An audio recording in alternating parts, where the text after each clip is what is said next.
So now it's time for Ubisoft. That crazy show. That crazy show. It gets crazier sometimes. It was awkward last year. This year, it actually kind of returned back to form. Went smoother. It wasn't like bombastic, but it was definitely smoother than it was last year. It started with Just Dance. Yeah, I gotta get it right out of the way. Like, oh gosh, we gotta talk about this game. They did announce it that it was coming to the NX. Yeah, they the did say first confirmed NX game. Guys, besides, there's third-party support. Third-party support, everybody. And then after that, we just get out of the way to move forward. They talked about Ghost Recon. This was the big surprise last E3. Yeah, Ghost Recon Wildlands. Yes. I don't like how they showed this one. I love. Whatever do you mean, Tony? How was that? How was it over there? Check down that bogey. Oh, I'm gonna try this out. Oh, guys, there's so many guys behind me. Help me! You guys gotta help me. Don't worry, I'm on the way. Next page. The scripts were very bad. Nobody talks like that. That's what, in comparison, with Sea of Thieves, which was great. Yeah, this was bad. This is bad execution. Bad. This is not the first time Ubisoft has failed at doing these things. The Division had the same exact situation. We're like, is this gameplay discussion? No, that's actual people. Those are people talking. That's people. People are hired to say those words. Talking. Why and those talking? words? Oh my god. I was really excited last E3. Now I'm not so much excited about it. I don't know why. I'm not. Why? Impressed. Because every single mission you go through, you have to blow up the place as you leave. And every time, can't they just show one gameplay session where they don't have to blow up things at the end? Oh just my God. That would be a shocker. Like, now, okay, let's get the guy out of here. We got out of here. Okay, mission complete. I'm like, wow, they actually went there. They actually did the whole pacifist. But no, pacifist? They're trying to kidnap someone and kill someone. I just shot the guy in the head. Pacifist run complete. I don't think that's how it goes. No, they were capturing the guy. Oh, okay. And then killing him. You weren't paying attention. I wasn't. You had to read the script proper. Oh, sorry. Oh, read the third line. Now, off the script came out, the next game was South Park. Yep, the Fractured Butthole. That was... those guys. So, first of all, that was the funniest game that I think we had in the trailers. The trailer, I can't really repeat some of the lines, because first of all, some people don't want to hear the lines, and secondly, I don't want to speak the lines. It definitely is South Park. Yes. And unabashedly so. They spent a long time on this, and I'm glad they did, because they really said, this is what people want to see. They had them talking. They should have had those guys sit on the stage all day. They're just so, like, front and center. The creators of South Park, they're passionate about their video game content. And just talking. So they talked about this. They could talk whatever they want. Obviously, they were BSing some things. Obviously. But they did a great job doing what they did, and I think they could be really solid presenters if they really put the effort into it. No, they put the effort into it. Yeah. They showed off the new battle system, which is a great improvement. Yeah, it's more like a grid system as opposed to just the people standing in place. Customization. They showed off some cool sequences. Showed off how the game plays, and I'm like, yeah, it looked really good, really solid. It looks like a really faithful sequel to the original Stick of Truth. So then we bring in The Division Underground. And this is actually the one that I was mentioning. If you were watching the previous video, where we talked about the Underground, we talked about a second expansion which had a trailer to itself called Survival, which is actually this time. Again, everything's blurring together, but here we go. At least there's no Battlefield 1 trailer. Finally. So yeah, it looked nice. They said it's coming out. They have more expansions for the series.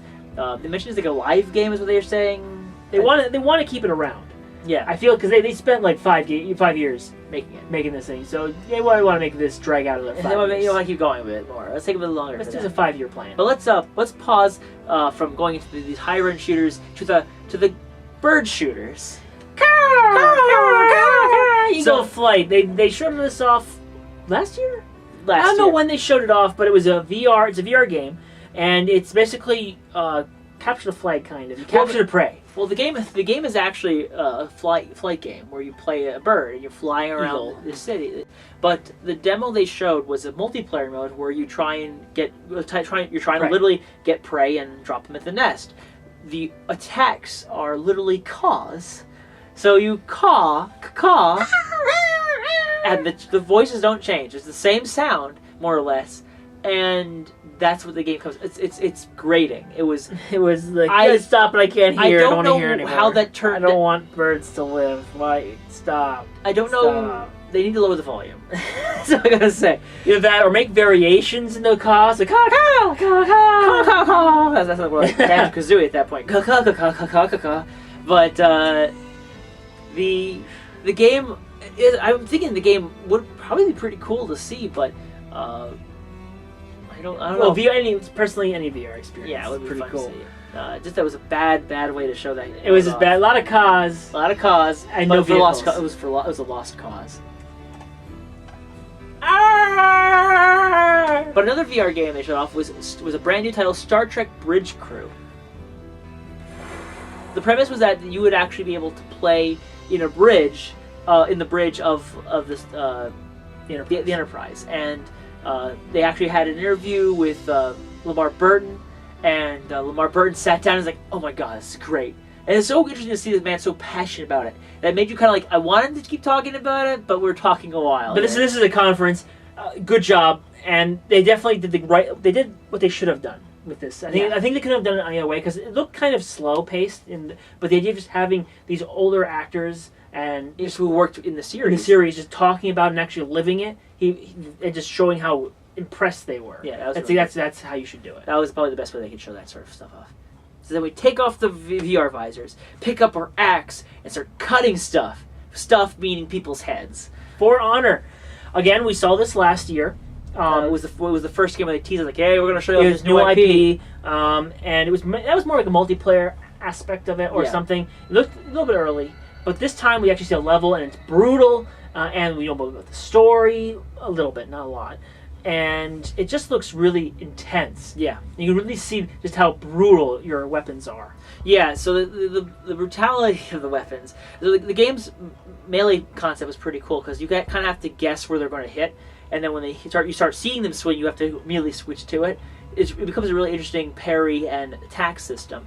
Definitely gory, definitely intense, brutal, but in the most wonderful sense you can get. It's violence and campaign. Yeah, and also the person who directs it is like a bona fide pirate. As far as I can tell, he's got so much swag. He's like, let's talk about my game. You talk. Tell him I want to hear this. You can talk about any game. The Legend of Zelda. Oh, please don't say that. You gotta take this axe and cut him down.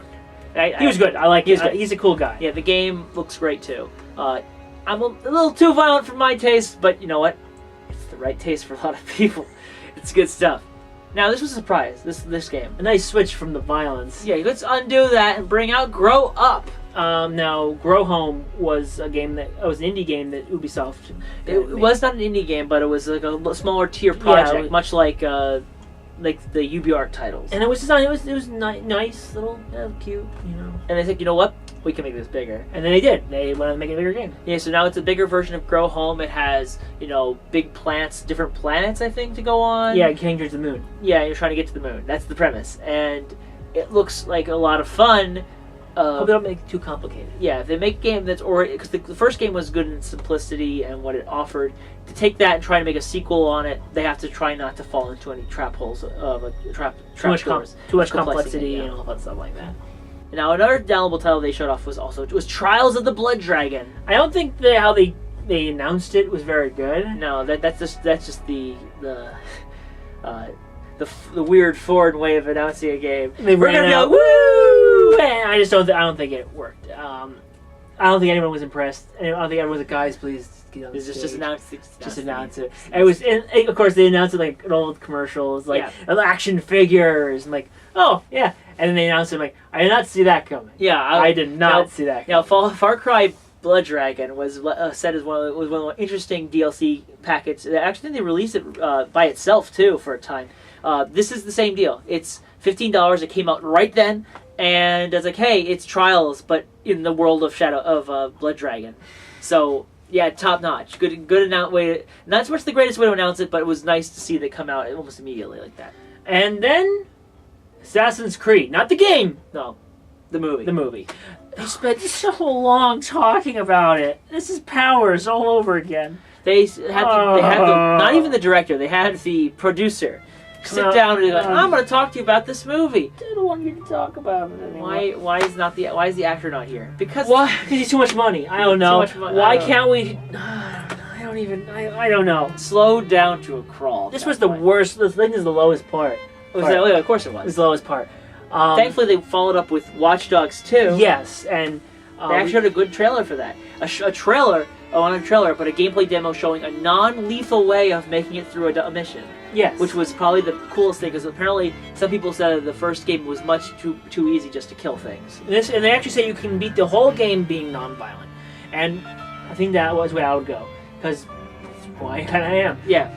And it's just they talked more about the character and stuff. They had already now showcased like an 18-minute long discussion video, like a week prior. Ubisoft kind of was notorious for doing this. Like the week before E3, they had released long gameplay demo videos of like Wildlands, this game, and so by this time we're like, okay, well, show us something new, and they did. They showed us something different. A new mission. I like the guy Wrench was his name. You like his emote face? His emote face. Come on. And also he liked his personality too. Yeah. But it was good. It was good. Watch Dogs 2 looks like it addressed a lot of the things people didn't like from the first game, and so that means that when it comes out soon, it'll probably be pretty top notch.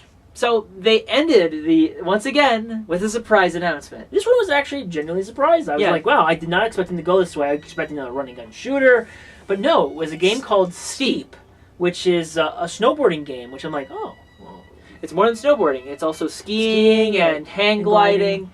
And also parasailing. What's it called when you're in the flight suit? There's a term for that. But anyways, all that stuff, and you're like, wow, this is cool. And I remember they did all of that. I think this in Far Cry, it was like, wow, I wish I could just do that in a game. It's not violent, and that's exactly what this is. Yeah. And then, like how they said, oh, you can have challenges, but you also just run through them, and the people fly around you, and it's coming out this year. Yeah, and on top of that, they're also like, hey, if you really like this sick jump, you can be like, hey, let's record the jump, and then say, hey, friends, I challenge you to outdo this jump, and that really brings the whole social element to this game. And panning out and seeing the whole mountain. Maybe it's just us, because it's the Alps that we're talking about. So it might have a little bit, not a whole lot to it beyond the mountains, but it looks like it could be really, really good. Once again, showing some new IP stuff. It ends the show with Yves Guillemot coming out and going, hey, we're independent, we're the developers. This is what happens when you have an independent publisher, and the guys who are currently running Vivendi are like, yeah, that's what happens when you put before we buy you too. And unfortunately, that's the big thing I noticed a lot. Was obviously it's Ubisoft's 30th year, 30th year anniversary. But as we all know, Vivendi's been slowly and aggressively buying out stock. And I think they now have the highest stock. They're getting to the point where they're going to eventually do a full corporate takeover. They're going to do a corporate takeover, and that could change how Ubisoft works out. So this is them saying, listen, guys, we are Ubisoft because we're Ubisoft, not because we're owned by you guys. So don't do it. But they're going to do it. They're going to do it. That's why Ubisoft's trying their best to stop them from buying the stock. But we really hope Ubisoft doesn't get bought out, because if they keep pulling off games like this, it'll be fun. Yeah, we need to see it move forward. Yeah, independent would be much preferred at this point.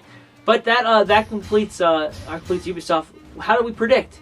First, we predicted that there would be For Honor. No surprise. Mm-hmm. It was shown. We said there would be no Assassin's Creed. We did kind of allude that the movie might show up. Yeah. So it did, in fact, kind of mix what we were saying. Watch Dogs 2, that was there. Ghost Recon Wildlands, that was first thing. Just Dance, that was actually that was the first thing. Yeah, a new IP surprise, which did happen. Yep, Steep. The only thing I didn't see is a new Ubisoft game. So we had that. There was that bird game, but that's not the same. So we got grow. So we got most of our guesses for Ubisoft. Nice surprises here and there. Overall, I would give their show probably like a B plus. No, probably like a B minus. Because B. They got really weak at the end thanks to that movie discussion. Yeah, but they had a solid time. They had a few new game announcements that were pretty good. A B minus is probably what I'm getting at. Yeah, for them, pretty solid stuff. And I thought it was way better than last year. Yeah, way better than last year by far. And so that leaves us with really kind of two more left, but one more presentation, which is Sony's.